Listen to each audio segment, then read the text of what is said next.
Iran লেবাননে ব্যাপক হামলা, ইসরায়েলেও পাল্টা আঘাত, নতুন সর্বোচ্চ নেতাকে হত্যার হুমকি নেতানিয়াহুর।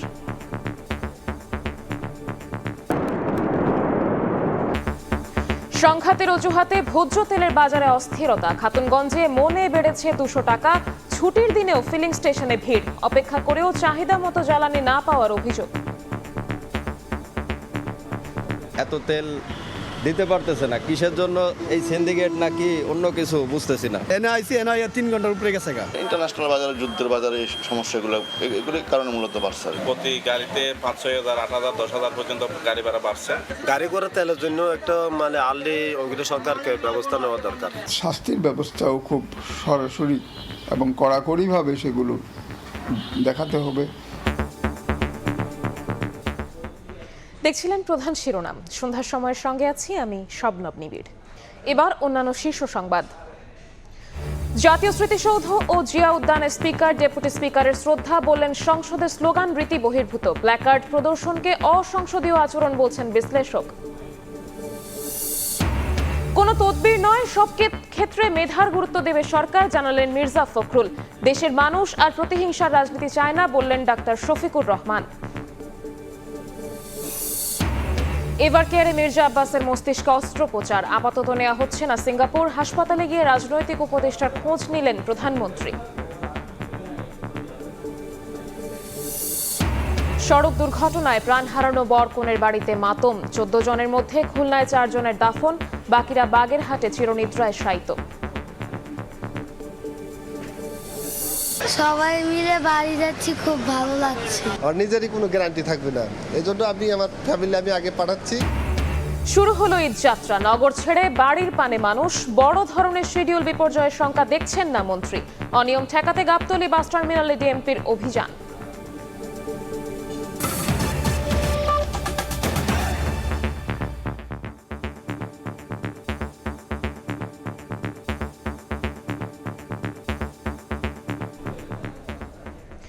ইরান ও লেবাননে ব্যাপক হামলা চালিয়েছে ইসরায়েল।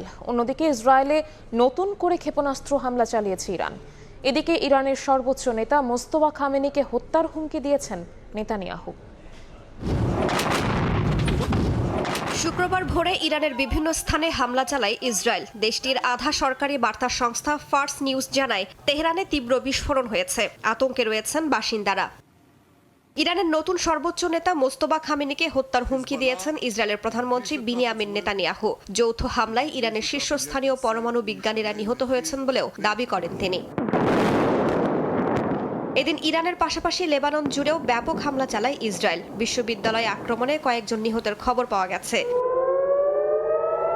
এদিকে ইসরায়েল লক্ষ্য করে নতুন করে মিসাইল ছুড়েছে ইরানও। ক্ষতিগ্রস্ত হয়েছে বেশ কিছু ভবন। এছাড়া আরব আমিরাত, সৌদি আরব, কুয়েত, ওমানেও ড্রোন হামলা চালিয়েছে ইরান। বাহরাইনের মুহাররাক অঞ্চলে জ্বালানি ট্যাঙ্কারেও আক্রমণ করা হয়। যুক্তরাষ্ট্রের KC-135 রিফুয়েলিং সামরিক উড়োজাহাজ ভূপাতিতের দাবি করেছে ইরাকের সশস্ত্র গোষ্ঠী। এদিকে জাতির উদ্দেশ্যে বিবৃতি দিয়েছেন ইরানের নতুন সর্বোচ্চ নেতা মোস্তফা খামেনি। নিজ বক্তব্যে যুক্তরাষ্ট্রকে কঠোর হুঁশিয়ারি দিয়ে বলেন, হরমুজ প্রণালী বন্ধ থাকবে। এর মধ্যেই উপসাগরীয় দেশগুলোতে ইরানের হামলার নিন্দা জানিয়ে জাতিসংঘের নিরাপত্তা পরিষদে একটি প্রস্তাব পাশ হয়েছে। রাইসা জান্নাত, সময় সংবাদ। মধ্যপ্রাচ্য সংঘাতকে পুঁজি করে দেশের সবচেয়ে বড় পাইকারি বাজার খাতুনগঞ্জে অস্থির ভোজ্য তেলের বাজার। সপ্তাহ ব্যবধানে মন প্রতি 200 টাকা পর্যন্ত বেড়েছে দাম। মূল্যবৃদ্ধির পেছনে অসাধু ব্যবসায়ী ও বাজার কারসাজিকে দুষছেন বিশেষজ্ঞরা। ফেরদৌস লিপির রিপোর্ট। দেশে বছরে ভোজ্য তেলের চাহিদার প্রায় 90% আমদানি করা হয়, প্রধানত ব্রাজিল ও আর্জেন্টিনা থেকে সয়াবিন এবং ইন্দোনেশিয়া ও মালয়েশিয়া থেকে পাম অয়েল আমদানি হয়। কিন্তু চলমান ইরান যুদ্ধের অজুহাতে গেল এক সপ্তাহের ব্যবধানে সব ধরনের ভোজ্য তেলের দাম বেড়েছে দেশের সবচেয়ে বড় পাইকারি বাজার খাতুনগঞ্জে। এর মধ্যে সয়াবিনের দাম মণপ্রতি 150 টাকা এবং পাম অয়েলের দাম 200 টাকা পর্যন্ত বেড়েছে। এছাড়া ব্যবসায়ীদের অভিযোগ, বাজারে চিনির সরবরাহের গতিও কমিয়ে দিয়েছে উৎপাদনকারী প্রতিষ্ঠানগুলো। সরবরাহ একটু স্লো বিলের ডেলিভারি সিরিয়ালের কারণে। ইন্টারন্যাশনাল বাজারে, যুদ্ধের বাজারে এই সমস্যাগুলো এগুলির কারণে মূলত বাড়ছে। এদিকে জ্বালানি সংকটকে ইস্যু করে এরই মধ্যে পরিবহন ভাড়া বেড়েছে দাবি করে খাতুনগঞ্জের ব্যবসায়ীরা বলছেন এরও প্রভাব পড়বে ভোগ্যপণ্যের দামে। প্রতি গাড়িতে 5,000, 8,000, 10,000 পর্যন্ত গাড়ি ভাড়া বাড়ছে। অর্থনীতিবিদরা বলছেন আন্তর্জাতিক বাজারে বড় পরিবর্তন না হওয়ার পরেও দেশের বাজারে দাম বেড়ে যাওয়া সুযোগ সন্ধানী ব্যবসায়ীদের কারসাজি। আস্থায় আনতে হবে, আবার সঙ্গে সঙ্গে ওই শাস্তির ব্যবস্থাও খুব সরাসরি এবং কড়াকড়িভাবে সেগুলো দেখাতে হবে। বছরে বাংলাদেশে 20 থেকে 22 লাখ মেট্রিক টন ভোজ্য তেল এবং 18 থেকে 20 লাখ মেট্রিক টন চিনির চাহিদা থাকে, যার 90% আমদানি হয়। ফেরদৌস লিপি, সময় সংবাদ, চট্টগ্রাম। সাপ্তাহিক ছুটির দিনেও রাজধানীর ফিলিং স্টেশনগুলোতে ছিল উপচে পড়া ভিড়। ঘন্টার পর ঘন্টা লাইনে দাঁড়িয়েও পর্যাপ্ত জ্বালানি তেল না পাওয়ার অভিযোগ গ্রাহকদের। মধ্যপ্রাচ্যে যুদ্ধ পরিস্থিতির উত্তাপ ছড়িয়েছে দেশের জ্বালানি তেলের বাজারে। রেশনিং পদ্ধতিতে তেল বিপণনে ভোগান্তি বেড়েছে সাধারণ মানুষের। চলতি মাসের শুরু থেকেই ভোক্তাদের চাপ বেড়েছে। পরিস্থিতি সামাল দিতে তেল বিক্রির সীমা নির্ধারণ করে দিলেও কাটেনি সংকট, উল্টো তৈরি হয়েছে জটিলতা। শুক্রবার ঢাকার বিভিন্ন পাম্পে বাইক প্রতি 2 লিটার, প্রাইভেট কারে 10 ও মাইক্রোবাসে 25 লিটার পর্যন্ত তেল দেওয়া হচ্ছে। তেল কিনতে সকাল থেকেই ভিড় জমিয়েছেন গ্রাহকরা। ঘন্টার পর ঘন্টা লাইনে দাঁড়িয়ে তেল পেলেও তা চাহিদা মাফিক নয় বলে অভিযোগ তাদের। 1.5 ঘন্টা দাঁড়ায় আছি এখানে, এখন ওনারা বলতেছে 1টার পরে তেল দিবে না। তা আমরা 1.5 ঘন্টা যে দাঁড়ায় ছিলাম, তো এটার কোনো মূল্য নাই। এনআই 3 ঘন্টার উপরে গেছে। ভোক্তা পর্যায়ে চাহিদা বাড়লেও ডিপো থেকে পেট্রোল, অকটেন, ডিজেল সরবরাহ কমিয়ে দেওয়া হয়েছে বলে দাবি পাম্প সংশ্লিষ্টদের। রেশনিং অনুযায়ী 75% দিচ্ছে, এতে আমরা অনেক ভোগান্তি পড়তেছি। আমাদের এখন ডিমান্ড 100% ওভার। আজকে শুক্রবার আমি মাত্র 9,000 লিটার অকটেন এবং 4,500 লিটার ডিজেল পেয়েছি। ঈদযাত্রা সহজ করতে রেশনিং পদ্ধতির বদলে চাহিদা মাফিক তেল সরবরাহের আহ্বান ভোক্তা ও পাম্প মালিকদের। নাইম হাসান, সময় সংবাদ, ঢাকা। অন্য প্রসঙ্গ, জাতীয় স্মৃতিসৌধ ও জিয়া উদ্যানে শ্রদ্ধা জানিয়েছেন জাতীয় সংসদের নতুন স্পিকার ও ডেপুটি স্পিকার। শ্রদ্ধা জানানোর পর হাফিজউদ্দিন আহমদ বলেন, অনেক ত্যাগের পর গণতান্ত্রিক সংসদ প্রতিষ্ঠা হয়েছে। ওয়াকআউট গণতান্ত্রিক চর্চার অংশ হলেও সংসদে স্লোগান দেয়া রীতি বহির্ভূত বলে মন্তব্য করেন তিনি। শুক্রবার সকালে মহান মুক্তিযুদ্ধে শহীদ জাতির সূর্য সন্তানদের শ্রদ্ধা জানাতে সাভারের জাতীয় স্মৃতিসৌধে যান নবনির্বাচিত স্পিকার হাফিজউদ্দিন আহমেদ এবং ডেপুটি স্পিকার কায়সার কামাল। শহীদ বেদিতে প্রথম শ্রদ্ধা জানান স্পিকার, এরপর ফুল দেন ডেপুটি স্পিকার। রীতি অনুযায়ী পরিদর্শন বইতেও মন্তব্য লিখেছেন তারা। আনুষ্ঠানিকতা শেষে সৌধ প্রাঙ্গণে সাংবাদিকদের সঙ্গে কথা বলেন আইনসভার প্রধান। সুশৃঙ্খল সংসদ গড়ার প্রত্যয় জানিয়ে স্পিকার বলেন, ওয়াকআউট গণতান্ত্রিক চর্চার অংশ হলেও অধিবেশন কক্ষে স্লোগান দেওয়া গ্রহণযোগ্য নয়। অনেক ত্যাগ তিতিক্ষার বিনিময়ে আমরা গণতান্ত্রিক ব্যবস্থা পেয়েছি। আমরা আশা করব জনগণের স্বপ্নের সেই বাংলাদেশ আমরা ক্রমে ক্রমে উপহার দিতে সক্ষম হব। ওয়াকআউট একটি প্রচলিত রীতি, এটি সবসময় হয়ে থাকে। আমরা যখন বিরোধী দলে ছিলাম আমরাও করেছি। তবু আমি বলবো তারা মোটামুটি শৃঙ্খলাবদ্ধ ছিল। তবে সংসদে স্লোগান দেওয়া ঠিক না, এটি সংসদের রেওয়াজের বাইরে। বেলা 12টার কিছু আগে শহীদ প্রেসিডেন্ট জিয়াউর রহমান ও প্রয়াত সাবেক প্রধানমন্ত্রী খালেদা জিয়ার সমাধিতে শ্রদ্ধা জানান তারা। কবর জিয়ারত শেষে কথা বলেন হাফিজউদ্দিন আহমেদ। জানান, নিরপেক্ষ ভূমিকায় সংসদ পরিচালনাই তাদের লক্ষ্য। সরকার এবং বিরোধী দল যাতে সম্মিলিতভাবে স্মুথলি জাতীয় সংসদের কার্যক্রম বাস্তবায়িত করতে পারে সে ব্যাপারে আমরা নিরপেক্ষভাবে আম্পায়ারের ভূমিকা পালন করব। সরকার ও বিরোধী দলের কার্যকর সংসদীয় চর্চায় জাতির আশা আকাঙ্ক্ষা প্রতিফলিত হবে আইনসভায়, এমন প্রত্যাশা জানিয়েছেন স্পিকার ও ডেপুটি স্পিকার। শাবাব ওয়াসি, সময় সংবাদ, ঢাকা। কোনো তদবির নয়, সরকার সব ক্ষেত্রে মেধার গুরুত্ব দেবে বলে জানিয়েছেন স্থানীয় সরকার মন্ত্রী ও বিএনপি মহাসচিব মির্জা ফখরুল ইসলাম আলমগীর। রাজধানীতে এক ইফতার মাহফিলে প্রধান অতিথির বক্তব্যে তিনি কথা বলেন। আমাদের ছেলেরা খালি ঘুরে ঘুরে চাকরি খুঁজে, শুধু চাকরি তো পাওয়া যাবে না, চাকরি তো অসম্ভব। এর জন্য আমাদেরকে নিজেদের সেলফ এমপ্লয়মেন্ট করতে হবে, আমাদের ইনভেস্টমেন্ট করতে হবে, ছোট ছোট ইস্যুগুলো কাজ করতে হবে। মেরিটোক্রেসিকে প্রাধান্য দিতে হবে, মেধাকে প্রাধান্য দিতে হবে।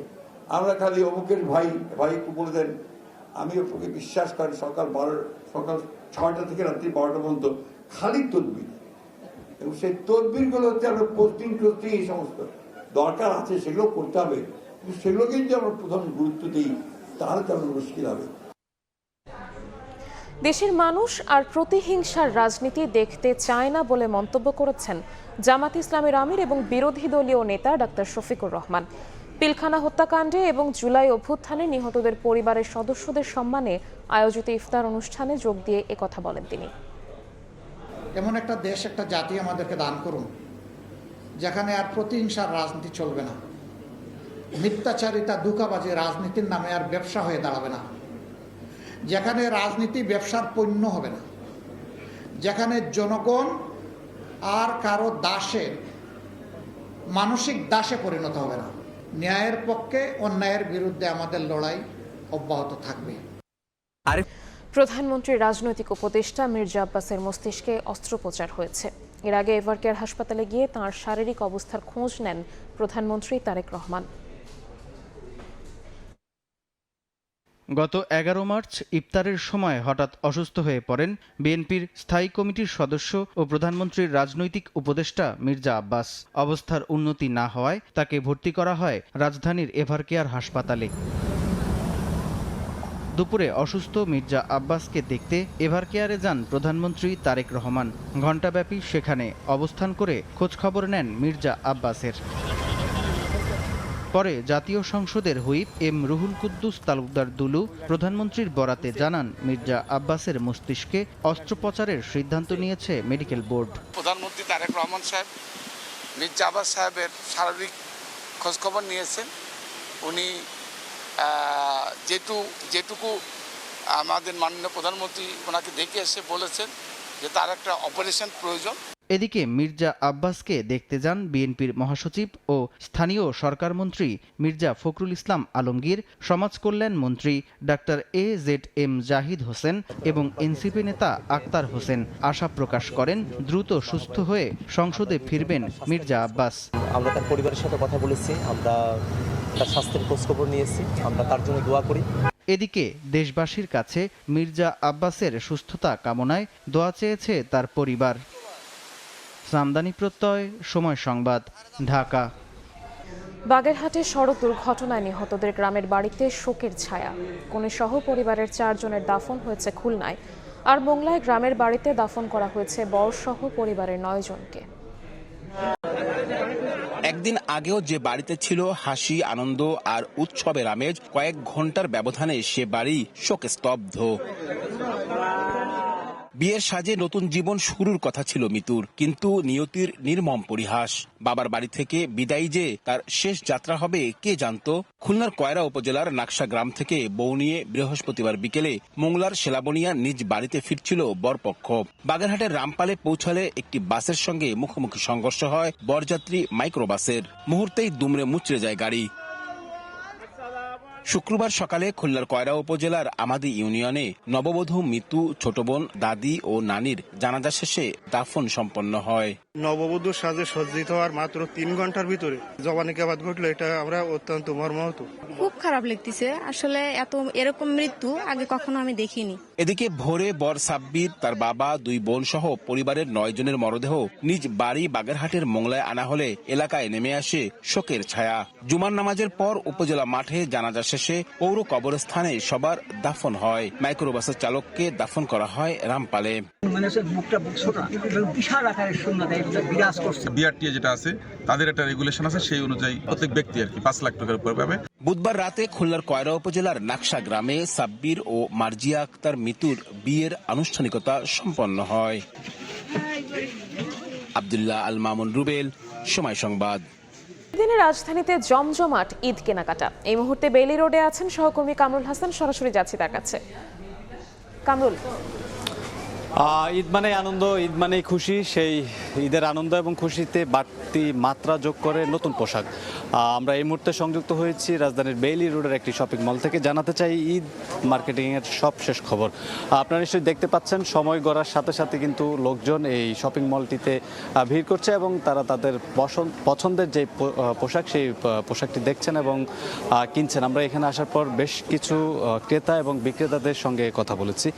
বিক্রেতারা যেটি বলছেন যে তারা ঈদকে ঘিরে নতুন ডিজাইনের, বাহারি ডিজাইনের পোশাক তারা এখানে এনেছেন এবং কাস্টমারদেরও বেশ নতুন পোশাকের বেশ চাহিদা রয়েছে এবং এখানকার যে বিক্রেতারা রয়েছেন তারা চাচ্ছেন যে কাস্টমারের যে সন্তুষ্টি, সেই সন্তুষ্টি অর্জনের লক্ষ্যে সবচেয়ে ভালো মানের যে পোশাকটি সেটি তারা ক্রেতাদের হাতে পৌঁছে দিতে চান এবং ক্রেতারাও বেশ সন্তোষ প্রকাশ করেছেন। আমরা বেশ কিছু ক্রেতাদের সঙ্গেও কথা বলেছি। তারা যেটি বলছেন যে এই শপিং মলটিতে এসে তারা তাদের পছন্দের পোশাক পেয়ে গেছেন খুব সহজে এবং যেহেতু এটি একটি শপিং মল এবং এখানে অধিকাংশ দোকান কিন্তু ফিক্সড প্রাইস, অর্থাৎ এক দামের যেই শপিং মল সেটি হচ্ছে এইখানে বেশিরভাগ দোকান ফিক্সড প্রাইসের এবং তারা তাদের যে পছন্দের যে পোশাক সেই পোশাকটি কিন্তু তারা এক দামে কিনতে পারছেন।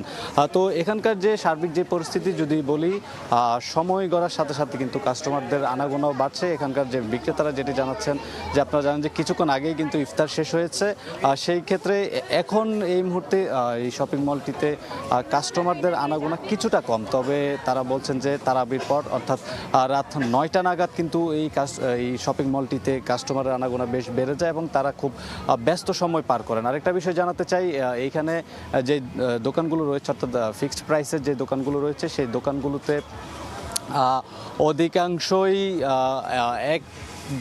এক দামের দোকান, অর্থাৎ ফিক্সড প্রাইসে কাস্টমাররা চাইলে তাদের পছন্দের কাপড়গুলো কিনতে পারে। সেক্ষেত্রে কাস্টমারদের দাম নিয়ে খুব বেশি বার্গেটিংয়ের যে বিষয়টি সেটি করতে হয় না। তো এই ছিল আমার কাছে রাজধানীর বেইলি রোডের শপিং মল থেকে সবশেষ তথ্য। যাত্রা রেলপথে ভোর থেকেই ঢাকা ছাড়তে শুরু করেন ঘরমুখী মানুষ। নির্ধারিত সময়েই ছেড়ে যায় বেশিরভাগ ট্রেন। যাত্রী চাপ নেই, ব্যবস্থাপনাও ভালো, এতে স্বস্তি প্রকাশ করেন যাত্রীরা। সকালে যাত্রার ব্যবস্থাপনা পরিদর্শন করেন রেলপথ মন্ত্রী ও প্রতিমন্ত্রী শেখ রবিউল আলম। জানান এবার বড় ধরনের শিডিউল বিপর্যয়ের কোনো শঙ্কা নেই। সড়কপথে যাত্রায় জ্বালানি তেল সমস্যা তৈরি করবে না জানিয়ে মন্ত্রী বলেন টিকিটের দামও বাড়বে না। শিডিউল বিপর্যয়ের কোনো সম্ভাবনা আশা করি এই ব্যবস্থাপনায় থাকবে না। 5 থেকে 10 মিনিট 15 মিনিট পর্যন্ত সর্বোচ্চ সময় দেওয়া হয়। সেই সময় অনেকে নক করে হয়তো দেখছে যে বুক হয়ে আছে, এরকমের কিছু তো আছে। আমরা চেষ্টা করছি নতুন করে আরও কোচ যুক্ত করা। রেল সেবার যে মান আজকে দেখেছে যাত্রীরা স্যাটিসফাইড, সেভাবে আমরা অব্যাহত রাখতে চাই। এ ছিল সন্ধ্যার সময়। এরপর জনপদের সময় নিয়ে সঙ্গে থাকছেন সহকর্মী আলিশা ইসলাম। ধন্যবাদ নিবিড়। জনপদের সময় নিয়ে আসছি কিছুক্ষণ পর, সঙ্গে থাকুন সময়।